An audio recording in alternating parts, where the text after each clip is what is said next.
아빠가 읽어주는 매일 큐티 말씀. 오늘은 2023년 2월 24일 금요일, 거대한 골리앗의 존재를 두려워하는 백성. 사무엘상 17장 1절로 11절 말씀입니다. 블레셋 사람들이 그들의 군대를 모으고 싸우고자 하여 유다에 속한 소고에 모여 소고와 아세가 사이에 에베스 담 밑에 진을 치매 사울과 이스라엘 사람들이 모여서 엘라 골짜기에 진치고 블레셋 사람들에 대하여 전열을 벌였으니 블레셋 사람들은 이쪽 산에 섰고 이스라엘은 저쪽 산에 섰고 그 사이에는 골짜기가 있었더라.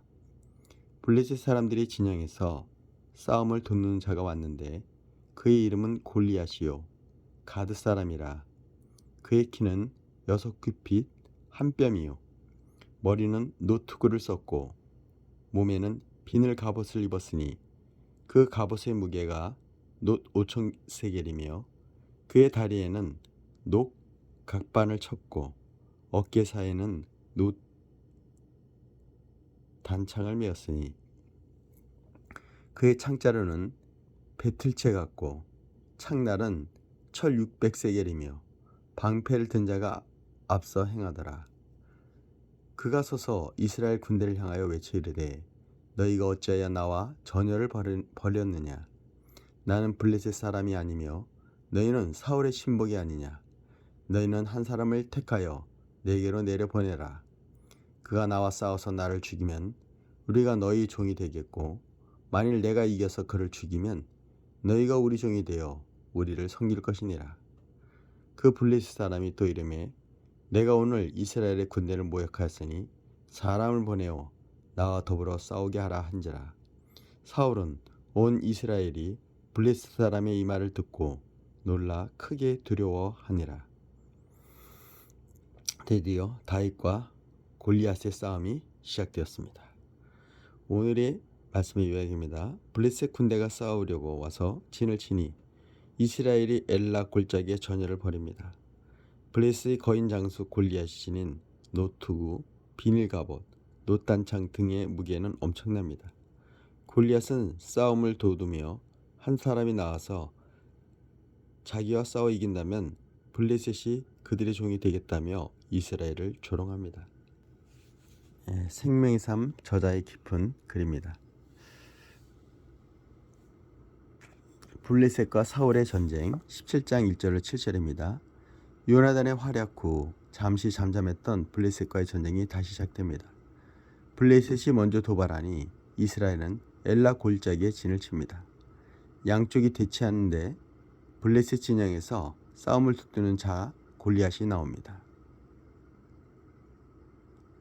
싸움을 돋우는 자는 양쪽 군대가 팽팽하게 대치한 상황에서 싸움을 걸거나 상대방의 장수와 1대1 결투를 요구하며 기선을 제압하는 사람입니다.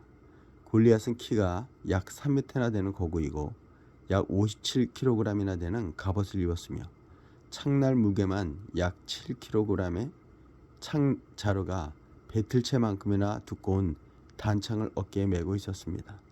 골리앗에 대한 상세한 묘사는 이스라엘이 싸울 엄두를 내지 못하고 두려워할 이유로 알려줍니다. 골리앗의 모습을 상세히 소설한 이유는 무엇일까요? 나는 무엇을 가장 두려워하나요? 그 이유는 무엇일까요? 이 자체만 해도 위협적이죠. 우리의 삶도 우리 앞에 당면한 모든 문제들이 골리앗과 같이 여리고 손과 같은 상황일 줄 믿습니다.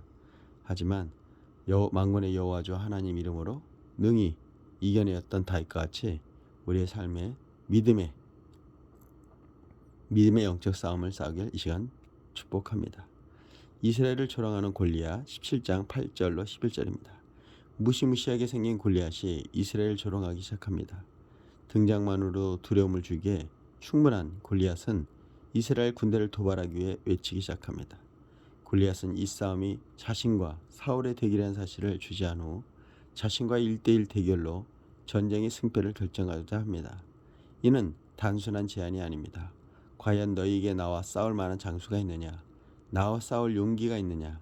있으면 나와라 라는 조롱입니다. 골리앗은 자신의 외모와 무장과 협박이 주는 효과를 잘 알고 있었고 이스라엘 백성은 이런 골리앗에게 겁을 먹고 두려워합니다. 우리의 눈과 귀를 거대한 골리앗과 같은 대상에 집중하는 한 우리는 두려움으로 실족할 수밖에 없습니다.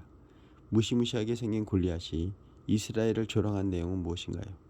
두려움 혹은 불안 속에서 나의 눈과 귀는 언제 누구를 향하고 있나요? 자, 묵상 에세이입니다. 유일한 두려움의 대상, 성령을 따라 걷습니다. 이주연 저자의 글입니다. 도움은 어디서 올까? 이렇게 기도하는 날이 이따금 있었습니다. 작은 교회에서 밑빠진 독에 물붓기와 같던 사랑의 섬김을 하려다 보니 늘 가진 것의 부족을 느꼈습니다. 나처럼 가진 게 없는 사람이 어쩌자고 이렇게 일을 만들었을까? 추가 예산도 미리 준비하지 못했는데 일부터 버린 게 잘못이었을까? 있는 예산에 맞춰 그만큼 했으면 마음 편할 것을 이렇게 자문자답하기도 했습니다. 하지만 다시 생각합니다. 주님은 감당하실 일만 하셨는가? 결국 사랑과 구원의 과정은 늘 현실의 벽과 한계를 돌파하면서 이루어지지 않았는가? 그렇게 사랑은 언제나 멈추어 서지 못하게 만드는 힘인 것을 깨닫습니다. 한때는 세상이 두렵기도 했지만 두려움의 대상은 살아계신 하나님을 알게 되었습니다. 하나님을 만난 사람은 하나님 외에는 누구도 쉽게 두려워하지 않습니다. 예수님을 만난 사람은 예수님 외에 무엇보다 더 사랑하지 않습니다. 우리에게 하나님보다 두려워하는 것이 남았다면, 예수님보다 더 사랑하는 것이 남았다면 하나님을 더 깊이 만나고 예수님을 더 깊이 사랑하기 위해 자신을 주님께 드려야 합니다. 삶이 어지럽거나 두려울 때, 큰일을 앞두고 선택해야 할 때 하나님을 중심에 두십시오. 그분의 인도하심을 따르십시오. 하나님의 지혜와 힘을 얻게 될 것입니다. 사무엘상 17장 4절입니다. 성도는 눈에 보이는 것 너머를 볼 수 있어야 합니다. 블레셋은 이스라엘의 1대1 싸움을 제안하며 완전 무장을 한 거인 장수 골리앗을 내보냅니다. 보이는 것을 전부로 여기는 사람은 골리앗을 보며 두려워합니다. 그러나 중심을 보는 사람은 갑옷으로 온몸을 방어하고 방패든 사람까지 준비한 골리앗의 내적 두려움을 볼 수 있습니다. 보이는 것은 그 자체로 전부가 아닙니다. 보이는 것을 이기는 비결은 중심을 보는 눈입니다. 자, 능력의 하나님을 마음속에 품고 있으면 용기는 커지고 두려움은 작아진다. 케이스 페린입니다.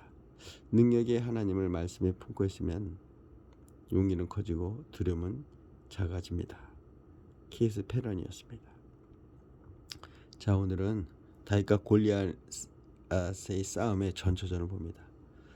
시각을 우리가 봤을 때 정말 갑옷과 저기로 무장한 골리앗을 보면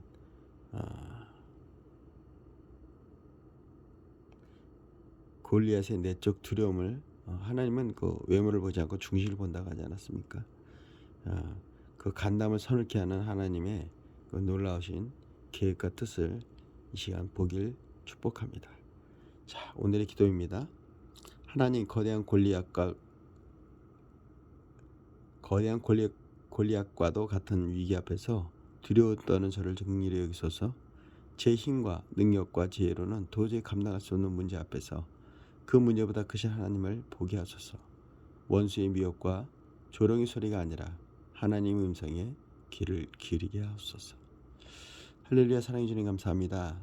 우리 영적 전쟁에서 골리앗과 같은 문제가 우리 앞에 섰을 때 그를 두려움으로 바라보는 것이 아니라 하나님의 이름으로 능히 그를 처단할 수 있는 영적 용기와 담대함을 허락하여 주시옵소서. 특히 우리 사랑하는 아들, 딸들에게 다가오는 이 세상의 모든 어려움, 두려움들이 이 시간 나사렛 예수 이름으로 명할 때 깨끗이 사라지게 하여 주시옵소서. 치유되게 하여 주시옵소서. 회복시켜 주시옵소서. 오늘로 하나님의 은혜 안에서 행복을 누리며 사는 복된 날이 되게 축복하여 주시옵소서. 예수님의 이름으로 기도했습니다. 아멘.